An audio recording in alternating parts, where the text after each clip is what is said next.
Сәлеметсіздер ме менің оқырмандарым, қалдарыңыз қалай? Сіздермен Айзада, менің каналыма қош келдіңіздер. Бүгін мен сіздерге шоколадты тортқа крем жасап және жинауды көрсететін боламын. Видеоны көрмес бұрын каналыма тіркеліп, қоңырауша белгісін басып қойыңыз. Алдыңғы видеоға мен дәл осы шоколадный тортқа шоколадный бисквит пісіріп көрсеткен болатынмын. Көрмегендеріңіз болса, дәл осы жерде ссылка қалдыратын боламын. Сол арқылы өтіп көріп алсаңыздар болады. Бұл өте жұмсақ, нәзік әрі дәмді ерекше торт екен. Менде бір жасағаннан шықты, сондықтан сіздерге де дәл сол тәсілмен көрсететін боламын. Ең алдымен кремге қажетті шоколадты ерітіп дайындап қоятын боламыз. Ол үшін Қазақстан шоколадын алдымен сіздер өз қалауларыңызша таңдасаңыздар болады. Үстінен ыстық сливкиді құйып, ерітеміз де бетін целлофанмен жауып 4-5 сағатқа тоңазытқышқа қоятын боламыз. Бұл бізде стабилизироваться етіп тұру керек. Кремі үшін тоңазытқышта тұрған 33-34% клейгейді сәл миксерлейтін боламыз. Аздап қоюлануы қажет. Менде клейгей тәтті екен, сондықтан мен қант қоспадым. Сіздер міндетті түрде клейгейлеріңізді көріңіздер. Егер ода қант жоқ болса, міндетті түрде қант қосыңыздар. Ал бұл бізде әбден стабилизацияда тұрған шоколадымыз бен сливкиіміз. Енді бұны сәл қасықпен араластырып жұмсартып аламыз да.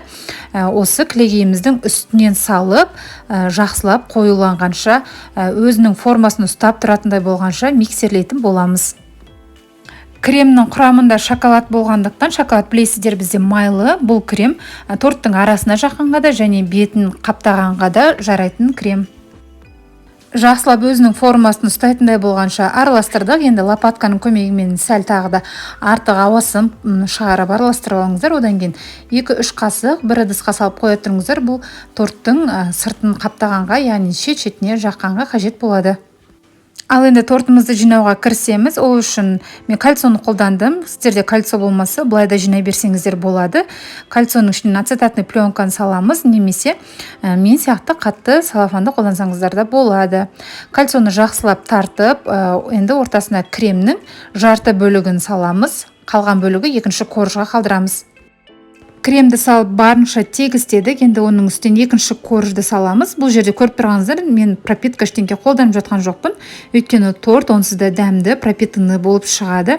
Қалған кремді салып, тағы да тегістейміз жақсылап. Одан кейін үшінші коржымызды бетіне жауып, жақсылап целлофанмен орап тоңазытқышқа кем дегенде 3-4 сағатқа пропиткаға қоятын боламыз. Яғни кремнің бәрі корждарға сіңіп, жұмсаруы қажет.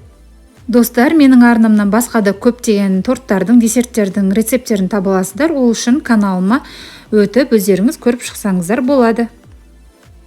Ал енді торттың бетіне құятын шоколадты глазурьді дайындаймыз. Ол үшін тағы да шоколадты алып, бетіне ыстық сливкиді құйып, шоколадымыз ергенше араластыратын боламыз. Бұл жолы менің қолданған шоколадымның ішінде жаңғақ бар екен, негізі жаңғақсыз әдемірек болып шығады. Ал енді тортымыз пропиткада тұрды, целлофандарын алып, бетіне дәл осы глазурьді құйып, тегістеп шығатын боламыз. Глазурьді тегістеп құйып шыққаннан кейін холодильникке шамамен тағы да 10-15 минутқа қоямыз. Бетіндегі шоколадымыз қатуы қажет. Шоколадымыз холодильникте тұрып қатты. Енді сыртындағы кальцоны аламыз және де пленканы алып, шет-шетіне кремді жағып шығатын боламыз. Ал бұл бізде бисквиттің көтеріліп піскен шапкасы болатын. Соны блендердің көмегімен үгітіп аламыз да торттың шет-шетін айналдыра қаптап шығамыз. Осымен біздің нәзік, жұмсақ әрі дәмді болып шыққан тортымыз дайын. Міндетті түрде сіздерге де жасап көруге кеңес беремін. Бұл рецептпен сіздерде бір жасағаннан шығады, әрі бір жасағаннан сіздерге ұнайтыны сөзсіз. Арнамды, видеоларымды жоғалтып алмас үшін міндетті түрде тіркеліп, қоңырауша белгісін басып қойыңыздар. Ал егер де видеом ұнаған болса, комментарий қалдыруларыңызды сұраймын. Видеоны соңына дейін көргендеріңізге рахмет. Барлықтарыңызға ас болсын. Келесі видеоға дейін сау болыңыздар.